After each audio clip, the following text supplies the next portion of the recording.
The local currency opened stronger at 49.40 this morning after the Senate junked petitions to dismiss the impeachment case against the president. However, it slowly weakened to 49.65 due to corporate dollar demand to meet month-end requirements. The peso stood at an average of 49.525 on over $98 million worth of trades. And the physics ended in the red today for the third straight day already this week. The physics lost 13 points to close at 14.05. The broader market also fell, with the all share shedding almost 2 points to 708.75. All major sectors closed lower, with property posting the biggest loss of 2%. Losers beat gainers 33 to 29 on a value turnover of 665 million pesos. Macro warrants led the gainers, advancing 67%, while Apex Mining topped the losers list, dropping 9%. Globe PDR was the most actively traded stock, accounting for about 20% of total value, but it ended unchanged at 660 pesos. And now to sum up the day's trades, Pia Gonzalez is going to talk to Edward Lopez of Lopez, Locsin, Ledesma and Company. Go ahead, Pia. Thanks, Yvette. Good afternoon, Ed. Welcome back to Stock Market Live. Good afternoon, Pia. Okay, Ed, it seemed like another quiet day at the market. How would you assess today's trading? What I noticed was about 11:40 today, which is less than half an hour ago. We seem to have less than half the volume we ended up with. And like a lot of people have noticed, especially your show, that we always get that big run up towards the end. And no exception today, it seems like. And where do you think this the volume in late trades came from? I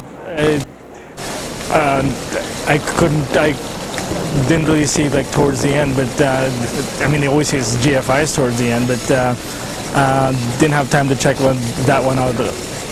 And today we're seeing the speculative counters up, while the heavyweights, the property, the banks, and the commercial industrial counters are down. Is this an indication that investors are still looking more to speculative plays rather than long-term investments? That seems to be it, because what it looks like is that we're about 2 or 3 weeks removed from what I like to call Graceful Exit Monday.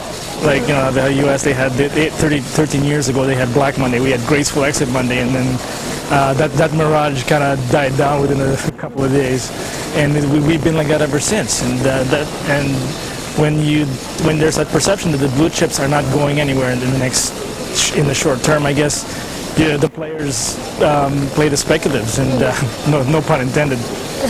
Okay, and investors have also shrugged off the good economic figures, as well as the news that the High Court has dismissed the Cuarta impeachment petition. What are investors waiting for? What kind of news will bring excitement back into the market?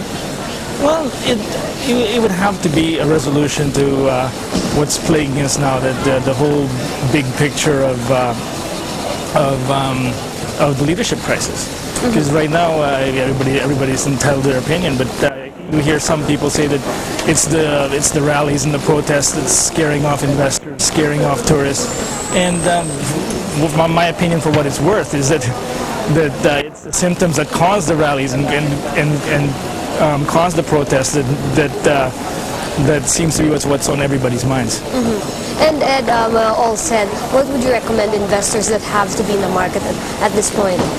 You mean that have to be? It's hard to say what to. Like my saying's always been, time and not timing is crucial, but is crucial to your investment success. But so like with that kind of caveat, it's kind of hard to recommend anything short term. But I mean long term, you know, probably like blue chips like Meralco B and the Yellow Lander right now are bargains. But again, you might have to wait, and but that would be my condition there. Okay, thank you very much. We have been speaking with Edward Lopez of Lopez, Locsin, Ledesma. Ed, thank you very much for helping us wrap up today's video. Oh, you're welcome. And that's it for us here at the TechTie trading floor. Yes, Yvette. Well, just one question to Ed. Okay, Ed. He was talking earlier about Graceful Exit Monday. Does that have any political inclination? Well, if you believe the headline that said that on that particular morning, the newspaper that some people have been instructed to boycott, I guess you would. Okay, but you don't want to exactly expound on that. Well, because maybe I'm the victim of watching Godfather too much, where there's car bombs and stuff like that. All right, thanks a lot, Ed. Oh, you're welcome. And Pia, thanks a lot for your updates today. We'll get back tomorrow. We'll be back here again tomorrow. It's a holiday tomorrow, but you and I will be here, and we're going to update you on other business issues and maybe have a wrap up of today's trades. Thanks, Pia. You're welcome. See you tomorrow, Yvette. And that's it for this edition of Stock Market Live. The market, like I said, will be closed for the celebration of National Heroes Day, but we will be here to give you updates on issues that may affect business. I'm Yvette Novanario for the ABS-CBN Business Group. Thank you for joining us and enjoy the rest of your day.